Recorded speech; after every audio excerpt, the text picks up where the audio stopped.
Halo, Assalamualaikum warahmatullahi ta'ala wabarakatuh. Selamat sore, kembali bertemu lagi dengan saya Nurlena Sari dengan NIM 212100025 dari kelas B1 non-reguler. Kali ini saya akan menjelaskan tentang Pancasila sebagai landasan pengembangan ilmu. Nah, Pancasila merupakan kesepakatan para leluhur, pendiri bangsa Indonesia untuk dijadikan sebagai dasar pandangan hidup serta kepribadian bangsa. Oleh karena itu, Pancasila disebut juga sebagai sumber dari segala sumber hukum. Pancasila sebagai dasar nilai pengembangan ilmu. Pancasila sebagai dasar nilai pengembangan ilmu artinya setiap ilmu pengetahuan dan teknologi, yaitu iptek, yang dikembangkan di Indonesia haruslah tidak bertentangan dengan nilai-nilai yang terkandung dalam Pancasila. Selanjutnya, konsep Pancasila sebagai dasar nilai pengembangan. Yang pertama ada bahwa setiap ilmu pengetahuan dan teknologi yaitu iptek yang dikembangkan di Indonesia haruslah tidak bertentangan dengan nilai-nilai yang terkandung dalam Pancasila. Kedua, bahwa setiap iptek yang berkembang di Indonesia harus menyertakan nilai-nilai Pancasila sebagai faktor internal pengembangan iptek itu sendiri.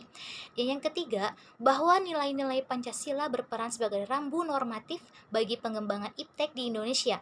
Artinya, mampu mengendalikan iptek agar tidak keluar dari cara berpikir dan cara bertindak bangsa Indonesia. Keempat, bahwa setiap pengembangan iptek harus berakar dari budaya dan ideologi bangsa Indonesia sendiri atau tidak lebih dikenal dengan istilah indeginasi ilmu, yaitu mempribumikan ilmu. Pengertian pertama, bahwa iptek tidak bertentangan dengan nilai-nilai yang terkandung di dalam Pancasila mengandung asumsi bahwa iptek itu sendiri berkembang secara otonom. Kemudian, dalam perjalanannya dilakukan adaptasi dengan nilai-nilai Pancasila. Dan pengertian yang kedua, bahwa setiap iptek yang dikembangkan di Indonesia harus menyertakan nilai-nilai Pancasila dengan faktor internal mengendalikan bahwa sejak awal pengembangan iptek sudah harus melibatkan nilai-nilai Pancasila.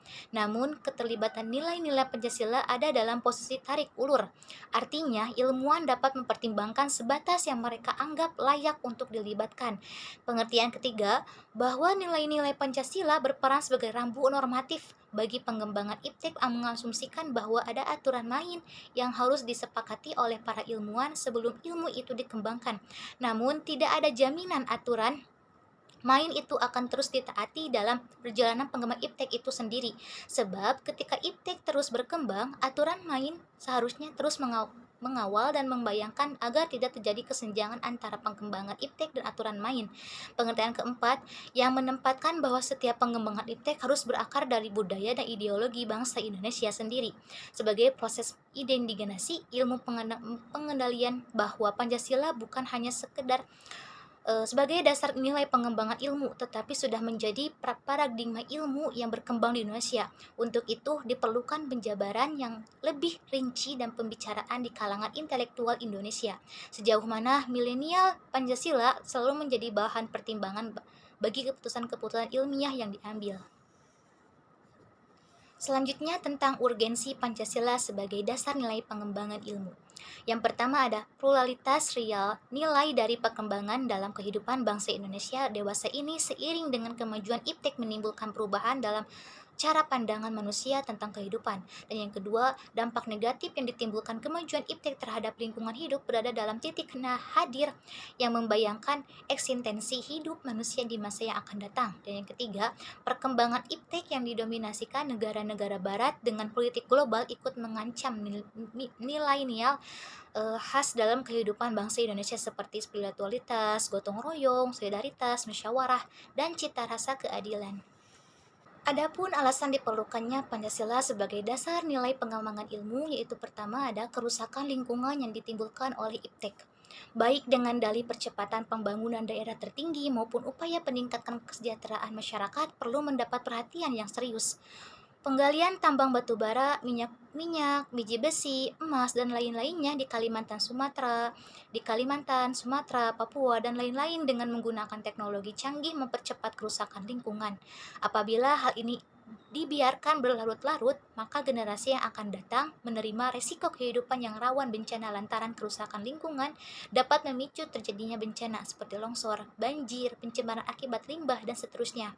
Dan yang kedua, Penjabaran sila-sila Pancasila sebagai dasar nilai pengembangan IPTEK dapat menjadi sarana untuk mengontrol dan mengendalikan kemajuan IPTEK yang berpengaruh pada cara berpikir dan bertindak masyarakat yang cenderung pragmatis. Artinya, penggunaan benda-benda teknologi dalam kehidupan masyarakat Indonesia dewasa ini telah menggantikannya peran nilai-nilai luhur yang diyakini yang dapat menciptakan kepribadian manusia Indonesia yang memiliki sifat sosial, humanis, dan religius. Selain itu, sifat tersebut kini sudah mulai terus dan digantikan sifat individualitis, dehumanis, pragmatis, bahkan cenderung sekuler. Dan yang ketiga, nilai-nilai kearifan lokal yang menjadi simbol kehidupan di berbagai daerah mulai digantikan dengan gaya hidup global seperti budaya gotong royong digantikan dengan individualis yang tidak patuh membayar pajak dan hanya menjadi free rider di negara ini. Sikap bersahaja digantikan dengan gaya hidup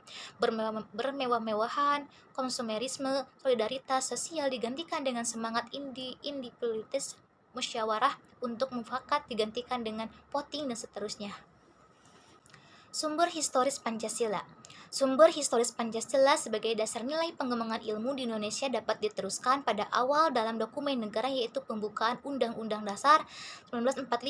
Terdapat di alinea keempat pembukaan pada UUD berbunyi, kemudian daripada itu untuk membentuk suatu pemerintahan negara Indonesia yang melindungi segenap bangsa Indonesia dan seluruh tumpah darah Indonesia, dan untuk memajukan kesejahteraan umum, mencerdaskan kehidupan bangsa, dan ikut melaksanakan ketertiban dunia berdasarkan kemerdekaan, perdamaian abadi, dan keadilan sosial. Maka disusunlah kemerdekaan kebangsaan Indonesia itu dalam suatu undang-undang dasar negara Indonesia yang terbentuk dalam satu susunan negara Republik Indonesia yang berkedaulatan rakyat, negara dengan berdasarkan kepada ketuhanan yang Maha Esa, dan seterusnya.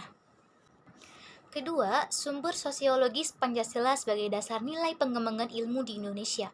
Sumber sosiologis Pancasila sebagai dasar nilai pengembangan IPTEK dapat ditemukan pada sikap masyarakat yang sangat memperhatikan dimensi ketuhanan dan kemanusiaan, sehingga manakala IPTEK tidak sejalan dengan nilai ketuhanan dan kemanusiaan, biasanya terjadi penolakan. Contohnya, penolakan masyarakat atas rencana pembangunan pusat pembangkitan listrik negara tenaga nuklir di Semenanjung Muria beberapa tahun yang lalu. Penolakan masyarakat terhadap PLTN di Semenanjung Muria didasarkan pada kekhawatiran atas kemungkinan kebocoran pembangkit listrik tenaga nuklir di Chernobyl, Rusia beberapa tahun yang lalu.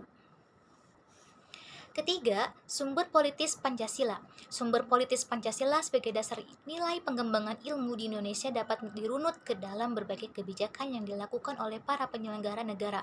Dokumen pada masa Orde Lama yang meletakkan Pancasila sebagai dasar nilai pengembangan atau orientasi ilmu antara lain dapat dilihat dari pidato Soekarno ketika menerima gelar Dr. Honoris Causa di UGM pada 19 September 1951.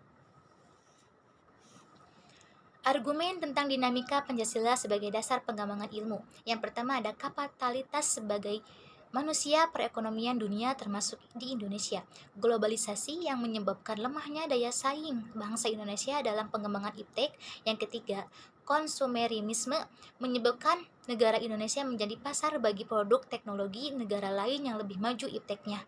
Yang keempat, pragmatisme yang berorientasi pada 3 ciri, yaitu workability yaitu keberhasilan, satisfaction yaitu kepuasan, dan result hasil mewarnai perilaku kehidupan sebagai besar masyarakat di Indonesia.